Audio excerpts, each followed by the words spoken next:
26வது திங்கள் கூடுகை தமிழ் சிந்தனையாளர் பேரவை சார்பில் நடக்கக்கூடிய இந்த கூட்டமானது சற்று மழையின் காரணமாக காலதாமதமாக தொடங்கி நடைபெற்றுக் கொண்டிருக்கிறது. இங்கே வரவேற்புரையாற்றிய ஐயா செந்தில்குமார் அவர்கள் இது இலக்கியமும் சிந்தனையாளர் பேரவை தான். இது இலக்கியத்தை விட சிந்திக்கக்கூடிய கருத்துக்கள் மட்டுமே இங்கே வீசப்படும்.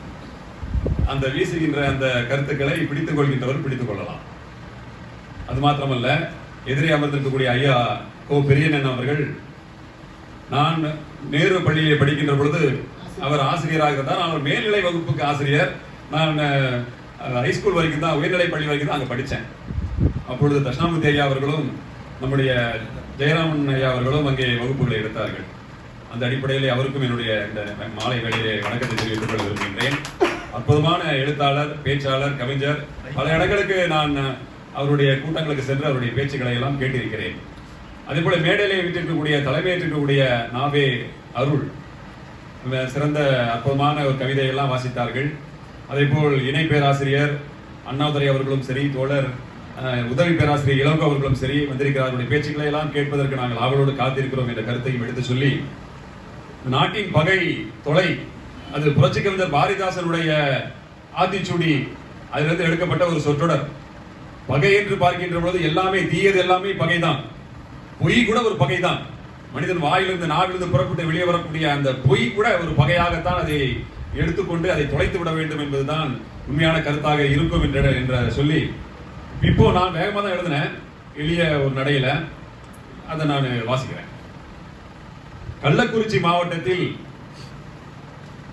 கள்ளச்சாராய மரணங்கள், கருணாபுரம் பகுதி முழுதும் கல்லறை தோட்டங்கள், காவல்துறையின் அலட்சியத்தால் குற்றங்கள் பெருக்கெடுத்து ஓடின, கருப்பு ஆடுகளின் ஆட்டத்தால் குடும்பங்கள் சாவை நாடின, சமூக விரோதிகளின் நடமாட்டம் சமூக சீர்கேட்டின் அடித்தளம், இரும்பு கரத்தின் உள்ளாட்டம் இருக பிடிப்பின் படித்தளம், கட்டுப்படுத்த தவறியதால் கொத்து கொத்தான இழப்புகள், 10 லட்சம் கிடைக்கும் என்பதால் பிரியட்டு உயிர் என ஆசைகள்.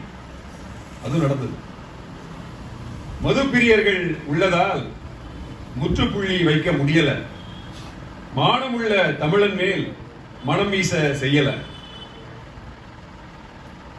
ஊபியின் ஹத்ராஸ் முழுதும் உயிரற்ற உடல்கள் கிடந்தன, அப்பாவி உயிர்கள் அங்கு அலங்கோலமாக இருந்தன, கூட்ட நெரிசலில் சிக்கி 125க்கும் மேல் உயிர்கள் கூண்டோடு பறிபோயின, காட்டு மிராண்டிகளின் கூட்டம் காட்சி பொருளாக மாறின, மரண ஓலங்கள் ஒலித்தன மூடத்தனத்தின் உச்சமாக, மரண ஓலங்கள் ஒலித்தன மூடத்தனத்தின் உச்சமாக, வளர்கின்ற நாடான இந்தியாவில் வரும் இன்னும் பட்சமாக. இன்னும் நடக்கும், இது இன்னும் நடந்துகிட்டே இருக்கு. இன்னும் 10 வருஷம் நடந்துகிட்டு இருக்கும். அதுக்கு அடிப்படை காரணம் நமக்கு தெரியும் என்னன்னு. உலகில் நடக்காத உயிர் பலிகள். எந்த உலக நாட்டிலுமே இது மாதிரி உயிர் பலி போகாது. மனித உயிர் தான் விலை மதிப்பில்லாதது. மனித உயிருக்கு ஈடு எதுவுமே கிடையாது. ஆனா இங்க அல்பத்தனமா உயிரெல்லாம் பறி போகுது. உலகில் நடக்காத உயிர் பலிகள் உணர்வோடு மதமாக வடக்கே நடக்கும். நிர்வாக சீர்கேட்டினால் ஊபியில் நிர்மூலமான மாநில தலைமைதான் கிடக்கும். சாமியார்களின் சொர்க்க பூமியில் சாகட்டும் தீவிர மத உணர்வுகள். சனாதனம் பேசும் மனித வாயில் சாக்கடை நன்றாக கலக்கட்டும் என்று கூறி நிறைவு செய்கிறேன். நன்றி, வணக்கம்.